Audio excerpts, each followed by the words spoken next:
Cool. So today I'm going to be talking about exactly how I went from 0 to 1K per day within 5 days of launching my new store. And I'm going to be talking about kind of my philosophy and my launch strategy that goes into just a whole product launch. So if you see here on the dashboard, I managed to do 113K in sales within 30 days, March 6th to April 6th. So this is when I launched the product. And just to kind of briefly show you guys the ad metrics, first day I spent 150 bucks to make 600 back at a 4.0 ROAS. Second day, 210, 536 at a 2.5. Third day, 408, 619 at a 1.5. On the ninth, we almost hit the 1K day. We spent 300 bucks to make 950. It was a 2.97 ROAS.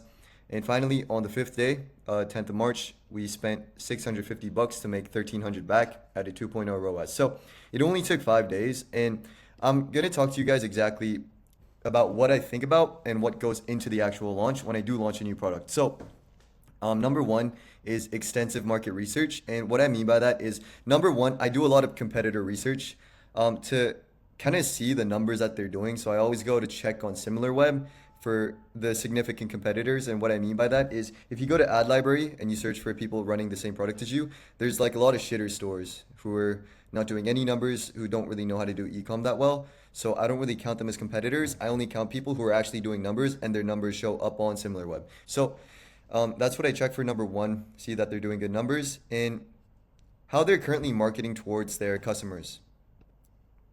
For this, I usually go to Get Hooked and the ad library to just kind of go through each and every single one of their ads. And I just really want to see the angle and the messaging that they're using to communicate to their target avatars and kind of what mass desire they're actually going for when selling the product. It gives me an idea, like a direction of what I want to do.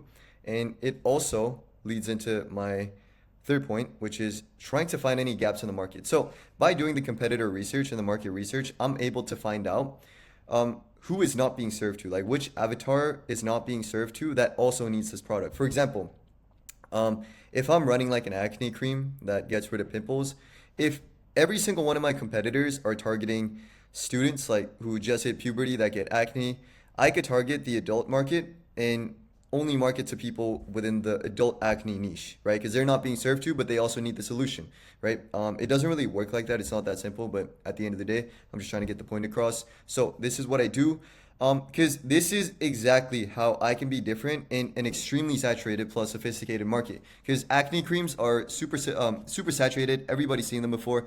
But if I were to differentiate myself, this is possibly the easiest way to do this. And also, I would try to find any new mechanisms or just try to find new information that I can get across to the customers to put myself as an authority figure when selling this product. And maybe even try to find any other problems that my product solves if that's doable. This really allows me to try just find the gap in the market, target a different mass desire or avatar, just to be different while selling the same product as my competitors. Then when actually launching, I pick at least four mass desires to start out with. Each mass desire has one ad set, goes into one ad set, and I mix this. It's like a mixture of underserved avatars that I found, plus desires that are already being tested by other competitors. And to do all this research, I go on YouTube comments and Reddit, Amazon, Facebook groups, and then TikTok comments as well. Now, if I if I were to talk about native ads versus video ads, because I get this question a lot. Hey, Davin, do you do natives or videos? I do both. Because number one, I use natives to test all the mass desires and everything. I just do the testing with the native ads because they're just super quick to make, right? I could spend like 2 hours on a video ad, but I could just spend like 30 minutes on a native ad if I know what I'm doing and I can actually copyright if my copywriting's up to par, right? So it's just for the pure reason of testing quickly and making the ads quickly so I can launch them, see what works, what doesn't, validate, and move on. But once I do validate the mass desires or the avatars or the angles that I'm testing with the native ads, then I go straight into video ads because I know what works now and it's worth putting my time towards that specific angle or avatar or mass desire. And I usually start out with $100 or $100 to $150 on a CBO campaign, daily budget. I don't usually go above that. I don't feel the need to. This is more than enough to kind of just do the testing phase and go through the testing phase with a good amount of money. So that's what I do. And moving on to the testing rules and kind of the philosophy that I have, I only make data-driven decisions because I've made the mistake of making emotional decisions before. What I mean by that, I would run a product and I would think the marketing, like the ads that I was making, they were excellent and they were so good. So I was like, oh, the pixel is just optimizing. That's what I told myself for like the whole month, and I lost maybe three racks on that, which isn't optimal. So after that experience, I did my learnings, and now I only make data-driven decisions. If the data tells me that the ad is bad, then I'm just gonna cut it. If the data tells me that I can keep running it, then I'm just gonna keep running it, right? This is something that I want to get across to each and every single one of you. So, kind of like it's not a hard rule, but kind of like a benchmark that I go off of is if I launch an ad set and it goes above a $3 cost per click after spending $100, I usually turn it off during my desire testing phase, because remember how I said I usually test 4 mass desires at the very beginning. However, if the CPC is below a $3 cost per click, then you let the campaign run for 3 days without touching it, right?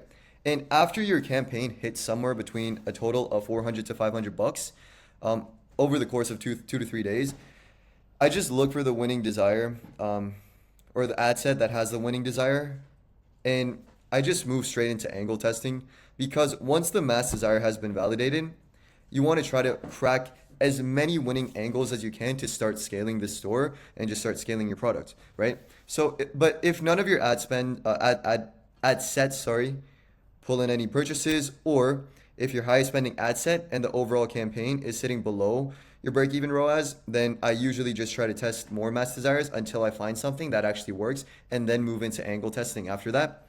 And all of these, it's really different for everybody because ad metrics can look the same for a lot of the stores, but this is kind of like the general benchmark that I put in my mind when I do start testing a product.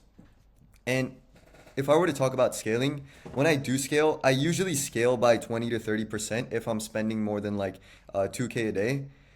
But in the earlier stages, like up till $500, guys, like if you're running ads on a 500 daily budget, it doesn't really matter. I usually double and triple it, like sometimes just nuke it, just for the purpose of gaining data. Because at that point in time, like 20% of 500 is only 100 bucks. So even if you're upping it by quote unquote like 20 to 30%, it's not that much, and you're not really gonna get anything significant out of that.